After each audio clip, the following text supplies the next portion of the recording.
Hi, I'm Jeff. This is Tropical Plants at 53 degrees north. Today it's a bit of a vlog video. I want to talk to you about preparing my greenhouse for the warmer temperatures of spring and some of the issues that I'm faced with and how I'm going to try and solve them. So let's dive in.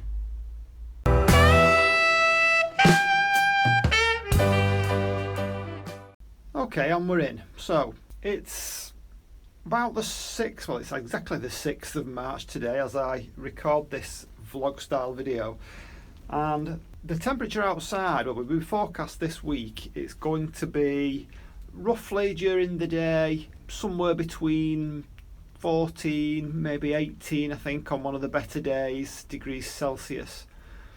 There's going to be quite a lot of mixed cloud about, which means sunny spells. At the moment in the greenhouse it's sunny, so sunny in fact that my very first Streptocarpus is making an appearance there, which actually is much earlier than last year. Just to kind of digress a little bit, I have since discovered that some of my Streptocarpus had this little mite. I'll try and remember what it is. I'll look up what the name of it was. The common name is a cyclamen mite, and what it does, it eats away at these are all okay. I have sprayed them, and even though the information did say that they don't respond really to sprays, mine seem to have. I'm glad to say these are looking okay. Here's one down here that had it. Can you see this? Can you see this growth, this stuff that's eaten away, this brown stuff here? I think that is this mite. And if yours have that, it kind of distorts some of the growth, and mostly the down right at the centre there, and they'll eat away and it'll all go brown there. But I found that really they can go anywhere along. And what I've also had to do is I have separated all my plants so that they don't touch, because that's the only way that they actually get from plant to plant. And since I sprayed them, they're looking a lot healthier now, and I'm removing the leaves that look like that. I just kind of left them for a while because I had no idea what it was. I really didn't think it was a mite causing it. I thought it was just some kind of virus. Anyway, little digression there. So yeah, what I was saying is the temperatures are this week anyway. It's going to be quite high for us anyway. You know, certainly in terms of the greenhouse, because obviously it's all bubble wrapped up. None of the vents, of which there are 2, 4, 6, 8 vents in the roof, which are normally automatic, but I removed all the automatic open. As you can see, there's no central barrel there. I removed all those over the winter, and they've actually got double bubble wrap over here. There's one on the window itself and one on there. The idea is that I can remove that and possibly use it again, although I've never managed to actually use bubble wrap again. It kind of gets all torn and ripped in places. I also have a number of louvre windows underneath. That's one of those down here. They're double bubbled as well, and I've got 1, 2, 3, 4, 5 of those. So all the way of ventilating and keeping the greenhouse cool is all wrapped up. My problem is at the moment, now that I've got my warm side over there and the cool side here. Now that the sun's coming round, there's no such thing as warm side and cool side. It's all going to be exactly the same, except overnight. Just whiz you through to the warmer side. Now in here, even though outside it's high of about 14 degrees Celsius, just quickly zoom in on that gorgeous cattleya. If we look down at the temperature, it is 26 degrees Celsius. So we're not getting that far off, you know, the high that I want it to get to. I really don't want it to get to beyond 30. So something is going to have to give, something's going to have to be done. So the first thing I can do, which I've already done, is to put the shading up. Now I did this actually a few weeks ago, and some of you will have seen a video where some of my plants were showing signs of sun damage. It may well have been cold damage as well, because sunny days usually mean very cold nights. And while we're at it, I'll show you the shading I've got on this greenhouse. So just hang on. Okay, so I don't know if you can see that. This shading that's on here, this is 60%, and this was bought directly from the greenhouse manufacturer. This is a Rhino greenhouse. Very much recommend them, although these particular shades are very expensive, but they're really handy because you just kind of let it go and it'll zoom up itself up to the top there. It'll stop halfway if you want it to, and you need like a big long pole to bring it back down again, but they are really good. Unfortunately they only do 60%, which is great for this time of year, but when it comes around to some of the warmer months, so we're talking like May onwards, it's just not going to be enough. So I put some 85% shading on, and I use these bulldog clips to hold them into place. And just down at the bottom there you can see where I've got the shading just ready to go up when that happens. Okay, so back to my problem. So we've got the shading up now, so that's helping a little bit, but what I've got here is at night time I'm still getting temperatures down to like 5 degrees Celsius, but during the day it's going up to 26 degrees Celsius even though we've got the shading on. Now I don't want to completely, you know, put the full 85% shading up, because that will get rid of some really good light for the plants, and at the moment the sun certainly isn't strong enough here in the north of the UK to, you know, to warrant that. It would just take away too much of the light. So I could start to vent. I could open my louvres, I could open the vents up at the top there, I could open these double doors here that have this insulative curtain on.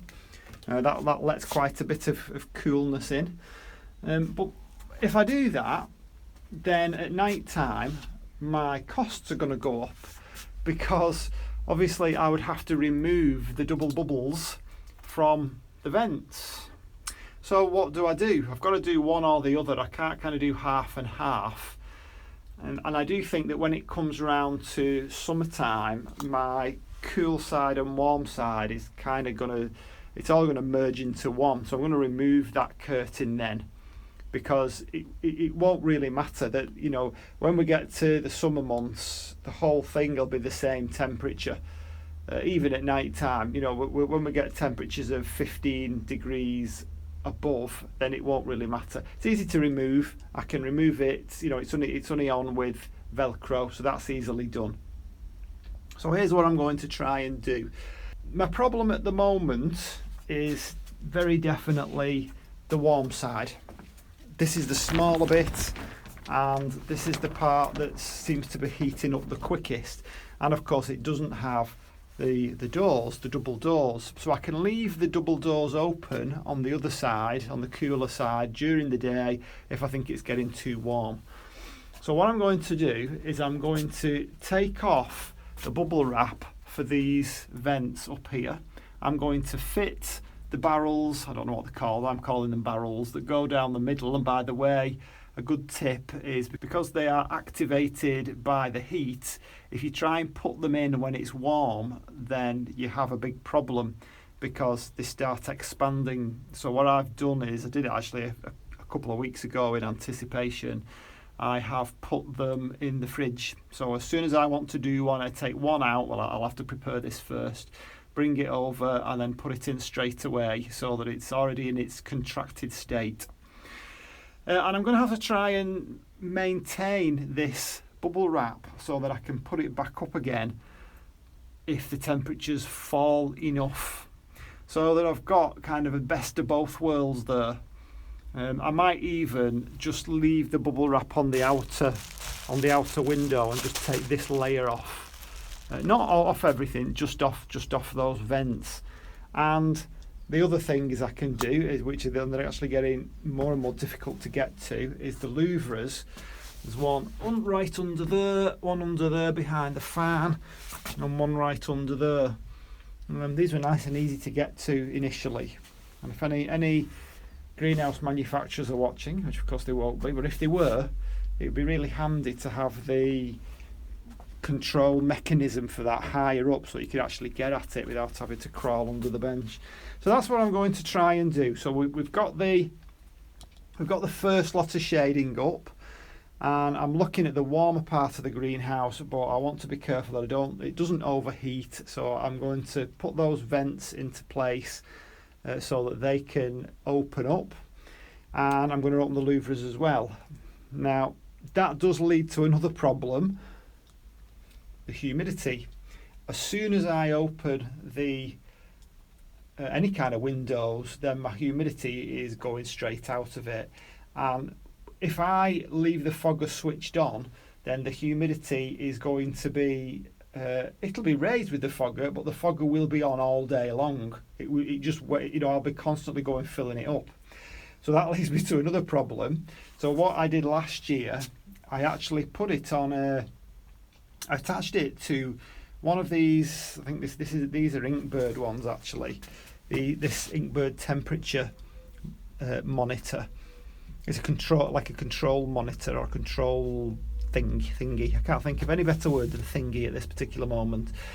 So I attached it to a temperature one, just so that when the temperatures, because I know that these vents open up at about 18 degrees Celsius. So if I go and set the controller to 18 or 19 or 20 degrees Celsius, I know that as soon as the temperature gets up to a certain point, I can make it so that the fogger will turn off, so that I'm saving myself having to keep refilling it, when really it's pointless it being on if it's all going out the window. So that's my plan. So that's what I'm going to get onto now. It's nothing to show, unfortunately, but I just thought it would be interesting to have a little chat about that, because, you know, this is a freestanding greenhouse. This isn't a grow room, you know, that's attached to a house. I get the extremes. You know, I'm getting when the sun's out, it's all behind glass, so the temperature rockets very, very quickly. And when it's cold at night, the temperature goes down very, very quickly. So I've got to try and mitigate that somehow. And it's not perfect. It's certainly far from perfect, but I'm going to give it a go. This is the first, where are we now? Like kind of spring that I've had in this situation. I bought it a year last February, but obviously there was an awful lot of setting up to do. I didn't have any plants at that point. So it'll be interesting to see how this kind of pans out. So if anybody's got any advice or spots any glaring holes in my logic there, please do write us in the comments. I'd love to hear from people. And for now, I will see you on the next one. Goodbye.